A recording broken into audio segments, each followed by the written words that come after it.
On va passer à la suite des questions. Donc je sélectionne l'onglet de la feuille d'origine et je l'appelle numéro 12. J'en ai fait une copie. Dans la question 12, là voilà, la colonne des noms correspondant aux femmes. Je retourne dans Excel. Donc je sélectionne les noms en faisant CTRL majuscule, SHIFT, CTRL majuscule, flèche basse. Donc ces noms-là, je vais les mettre en couleur à condition qu'ils correspondent dans la colonne C à une femme. Donc je vais dans mise en forme conditionnelle. Ici, on quitte les mises en forme prédéfinies pour aller directement sur des mises en forme plus complexes. Et là, on passe directement par nouvelle règle.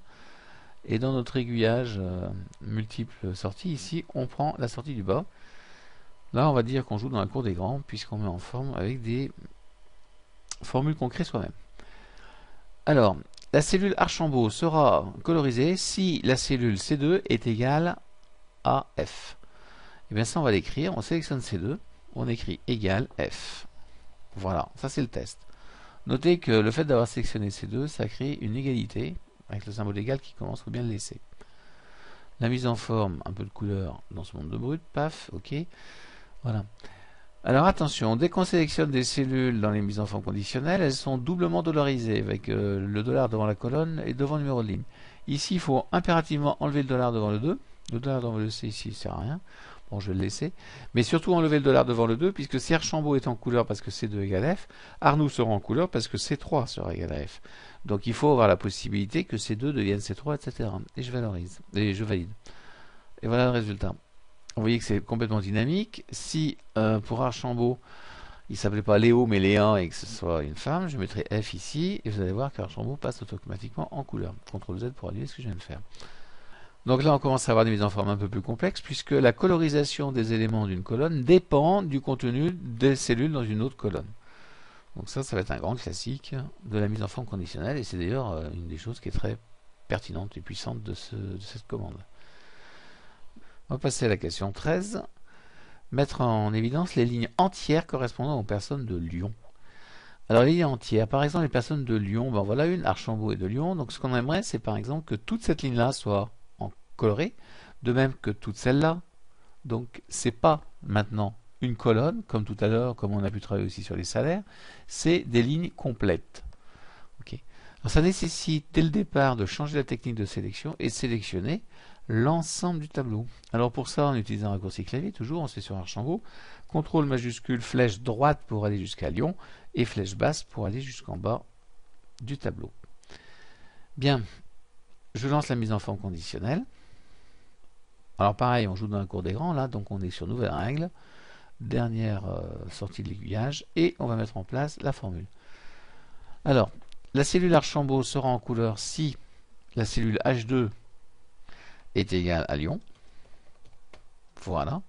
Encore une fois, il semble clair qu'il faille enlever le dollar devant le 2 pour que Arnoux soit en couleur si la cellule H3 est égale à Lyon. Un peu de couleur d'ailleurs, voilà. Bien, alors le dollar devant le H ici est très important, parce que si vous ne le mettez pas, ça ne fonctionnera pas. Ça fonctionnera sur la colonne A, mais pas sur toute la colonne.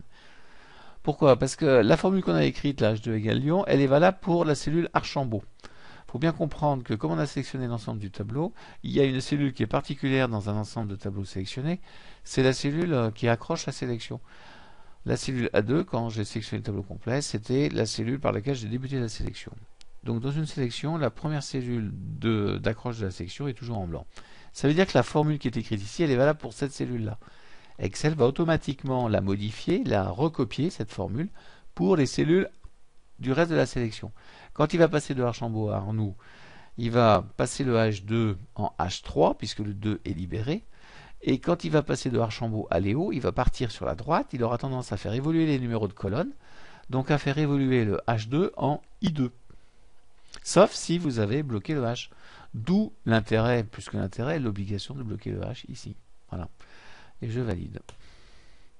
Et on a nos lignes qui sont mises en forme automatiquement. Donc c'est super automatique. Vous voyez ici, là j'ai le mot Toulouse, j'ai écrit le mot Lyon, je valide et paf, j'ai la colorisation qui vient. Je fais CTRL Z pour revenir en arrière.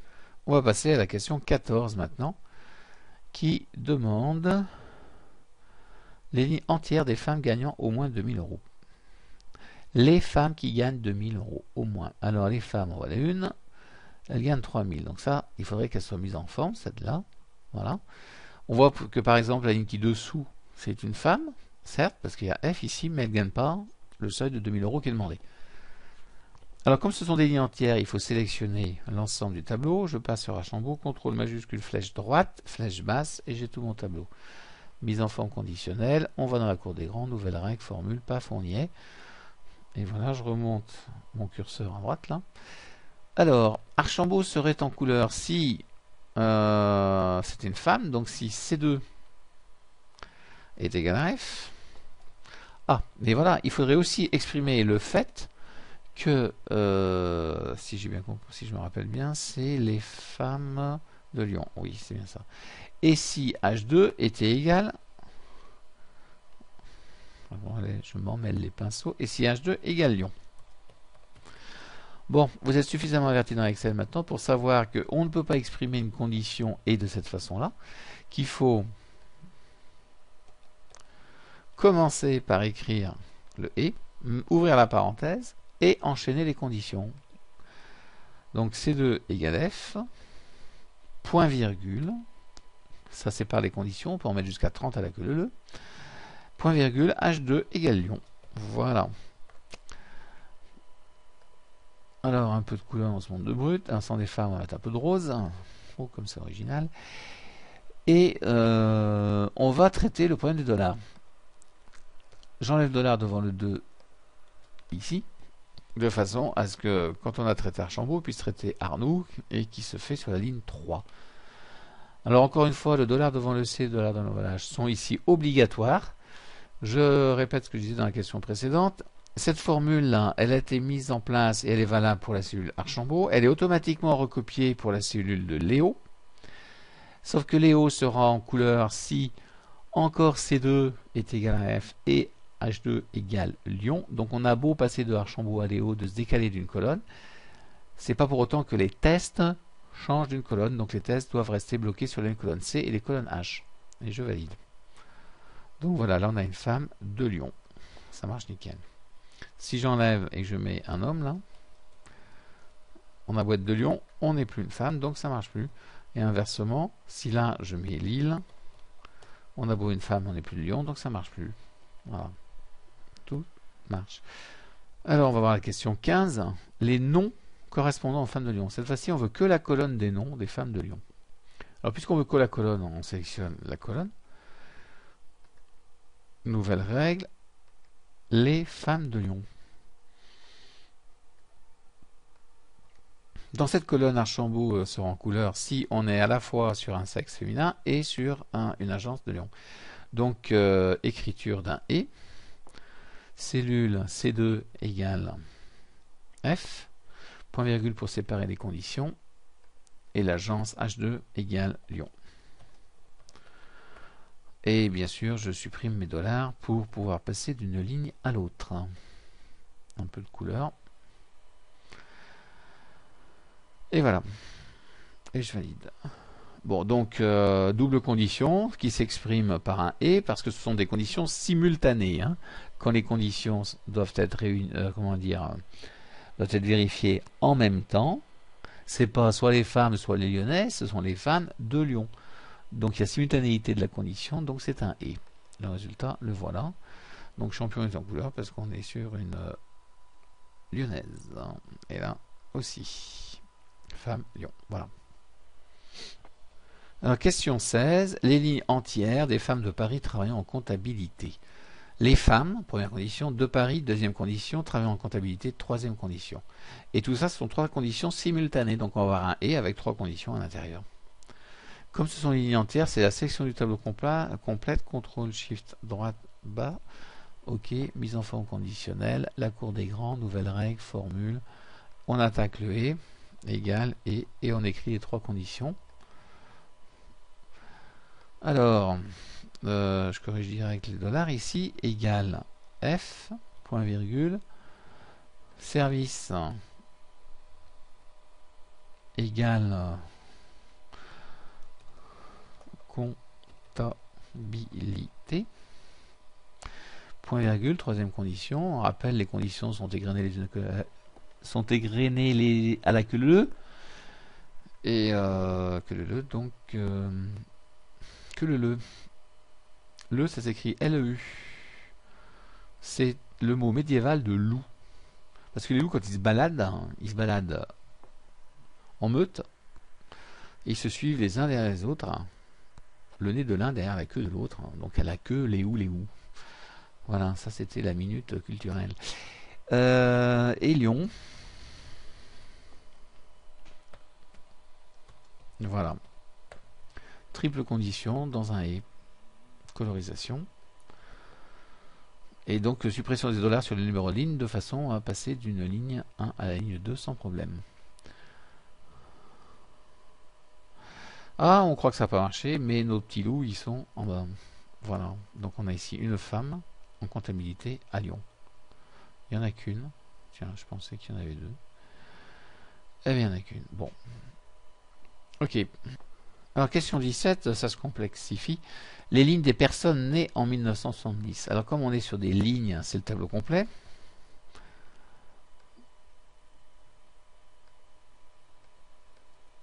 Les personnes nées en 1970. Ah.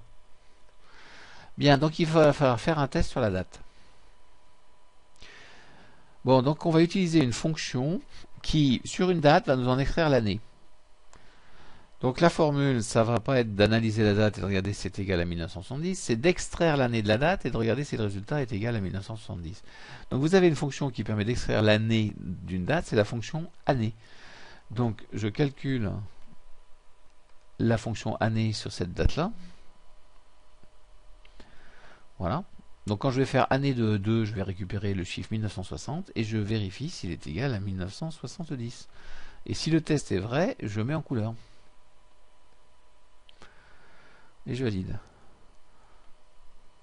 Voilà, donc sur ces années-là, grâce à la fonction année, j'ai récupéré l'année de la date. Alors je vous rappelle qu'une date comme le 14 décembre 1970, l'année est quand même plutôt planquée, puisque quand on est en format standard, Excel le considère comme étant le 25 916e jour depuis le 1er janvier 1900, je le rajoute ici. Donc voilà, la référence des dates d'Excel, ça c'est la référence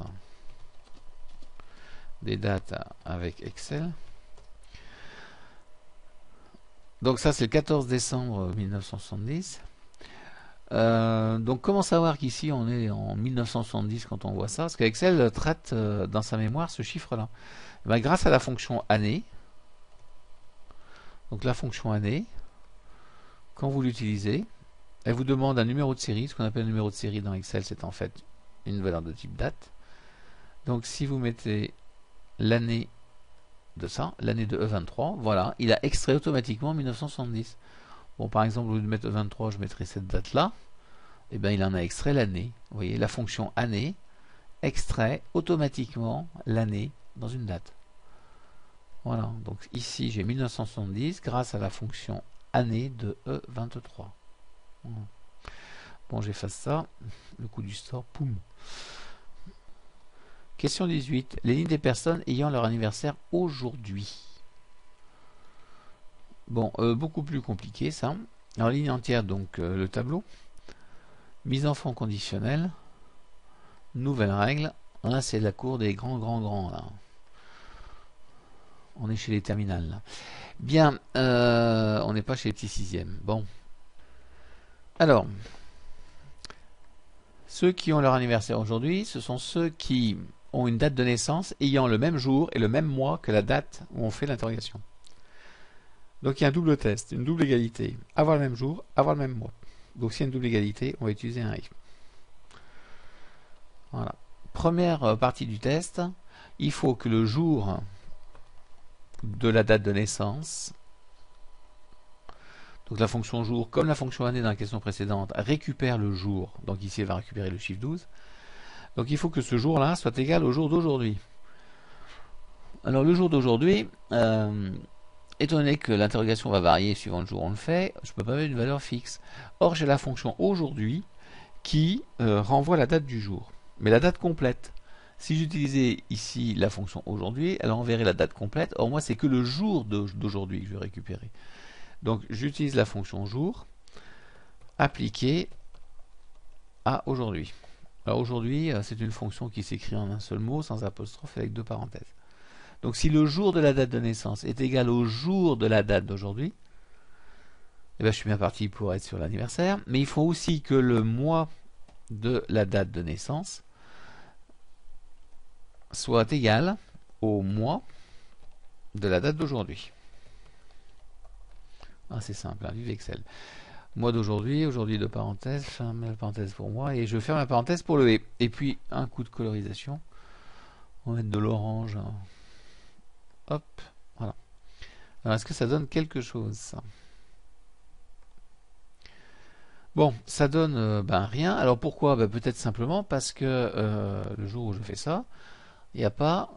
il se trouve qu'on est dimanche, là on est le 29 mai. Donc, eh bien je vais mettre un 29 mai 1960, je vais trafiquer une date ici.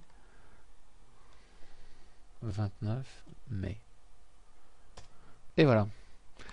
Évidemment, pour que le test fonctionne, il fallait encore fallait-il que parmi mes listes de dates de naissance, il y ait une date correspondant à la date du jour où je fais le test.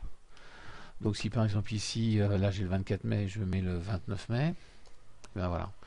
Donc ça fonctionne. Et si demain j'ouvre le fichier Excel, eh bien ça fonctionnera si dans la liste de mes dates de naissance, j'en ai une qui est du 30 mai. Voilà, sinon ça ne marchera pas. Ok. Bien voilà. Bon, la dernière question, c'est histoire de montrer que ça peut devenir de plus en plus compliqué. Alors on cherche les personnes du service informatique de Marseille. Voilà, donc on cherche les vieux Marseillais informaticiens, si j'ai bien compris. Ceux qui ont les Marseillais informaticiens qui ont au moins 50 ans. Question 19. Donc c'est des lignes entières. Voilà. Donc là c'est la cour des super grands. Paf. Alors on a plusieurs conditions simultanées. Donc on a d'une part d'être de Marseille. Hein. Il faut être de Marseille. Hein. Bon. Égal Marseille, mon gars. Oh putain. Il faut être informaticien. Quoi. Donc service égal informatique. Je rappelle que le pastis se boit avec modération. Voilà, et il faut avoir aussi 50 ans, au moins 50 ans. Il faut donc que la date de naissance à laquelle on rajouterait 50 années soit inférieure ou égale à la date d'aujourd'hui. Ou encore qu'aujourd'hui soit supérieure ou égale à la date de naissance à laquelle on rajoute 50 ans. Je vais faire cette dernière technique. Donc la fonction aujourd'hui soit supérieure ou égale. Alors à la date, je me fais une petite cagade, comme il dirait à Marseille. Donc la date d'aujourd'hui doit être supérieure à la date de naissance augmentée de 50 ans. Alors comment faire la date de naissance augmentée de 50 ans? Alors on ne peut pas sélectionner la date de naissance et rajouter 50 fois 365 puisqu'il y a des années qui ne font pas 365 jours. Il faut, c'est assez complexe, il faut refabriquer une date à partir de la date de naissance à laquelle au nombre d'années on ajoute 50 tout en conservant le même numéro de jour et le même numéro de mois. Alors il y a une fonction qui s'appelle la fonction date qui permet de reconstituer une date à partir de trois informations qui sont le mois, le jour, le mois, l'année. Donc j'utilise la fonction date qui élabore une date à partir de trois informations. Il lui faut une année, puis un mois, puis un jour. Alors l'année, ça va être justement l'année de la date de naissance.